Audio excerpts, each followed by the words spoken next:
الحمد لله رب العالمين، والصلاة والسلام على أشرف الأنبياء وأكرم المرسلين محمد بن عبد الله وعلى آله وصحبه أجمعين. أما بعد، فأعوذ بالله من الشيطان الرجيم. بسم الله الرحمن الرحيم. وما كفر سليمان ولكن الشياطين كفروا يعلمون الناس السحر الآية. وعن أبي هريرة رضي الله تعالى عنه قال قال النبي صلى الله عليه وسلم اجتنبوا السبع الموبقات. قيل وما هن يا رسول الله؟ قال الشرك بالله والسحر وقتل النفس التي حرم الله إلا بالحق. الحديث رواه الشيخان في صحيحيهما. محترم ناظرین، جادو ٹونا ہمارے سماج میں کافی پھیلا ہوا ہے، اور کمزور ایمان والے لوگ، بدعتی اور فسق و فجور میں رہنے والے اور کینہ پرور لوگ خاص طور سے اس کا استعمال کرتے ہیں اور سماج میں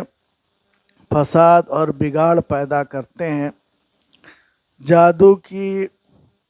حقیقت کیا ہے، اس سلسلے میں ابن قدامہ جو مشہور عالم ہیں، انہوں نے لکھا ہے کہ جادو عزائم و رقن، کہ جادو کیا ہے، تعویذ گنڈا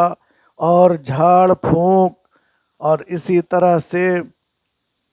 اس طرح کے اعمال کا نام ہے، جس میں وعقدن کہا کہ جادو کیا ہے، روقن وعقد وعزائم تؤثر في الأبدان والقلوب فيمرض ويقتل ويفرق بين المرء وزوجه۔ یعنی جادو کی حقیقت یہ ہے کہ جادو تعویذ گنڈا، جھاڑ پھونک اور اسی طرح سے گرہ لگا کر کے اس میں پھونکنا، اور اس طرح سے پھونکنا کہ وہ جسم اور بدن پر اثر کرتا ہے، اور اس سے آدمی اور اس کی بیوی کے درمیان تفریق کی جاتی ہے، اسی کا نام جادو ہے۔ کل کا خلاصہ یہی ہے، اور اہل سنت والجماعت کا عقیدہ ہے کہ جادو ایک حقیقت ہے، اس کا انکار نہیں کیا جا سکتا، کیونکہ خود اللہ تعالیٰ نے قرآن کریم میں جادو کا ذکر کیا ہے، اور یہ ذکر کیا ہے، اللہ تعالیٰ نے فرمایا یفرقون بہ بین المرء وزوجہ، کہ جادو سیکھ کر کے آدمی اور اس کی بیوی کے درمیان تفریق کرتے ہیں۔ معلوم یہ ہوا کہ جادو کا اثر ہوتا ہے، اور اس قدر اثر ہوتا ہے کہ اس سے آدمی مر بھی سکتا ہے، بیمار ہو سکتا ہے، اور اس کے دل میں نفرت پیدا ہو سکتی ہے۔ اس طرح سے اہل سنت والجماعت نے جادو کی حقیقت کا انکار نہیں کیا۔ جو لوگ انکار کرنے والے ہیں وہ معتزلہ ہیں اور بدعتی لوگ ہیں، جو جادو کی حقیقت کا انکار کرتے ہیں، اور مشاہدات و تجربات بھی یہی بتاتے ہیں کہ جادو کی حقیقت ہے۔ اللہ تعالیٰ نے قرآن کریم میں حضرت سلیمان علیہ السلام کے بارے میں سورہ بقرہ آیت نمبر 102 میں فرمایا وَمَا كَفَرَ سُلَيْمَانُ وَلَكِنَّ الشَّيَاطِينَ كَفَرُوا يُعَلِّمُونَ النَّاسَ السِّحْرَ، کہ سلیمان علیہ السلام کافر نہیں تھے، اور نہ ہی سلیمان علیہ السلام کفر کی تعلیم دیتے تھے، بلکہ شیاطین یہ کافر ہیں، لوگوں کو گھوم گھوم کر کے جادو سکھاتے ہیں اور کفریہ کام کرتے ہیں۔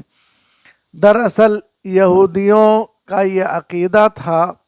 جیسا کہ ابھی دو چند منٹ بعد میں بتاؤں گا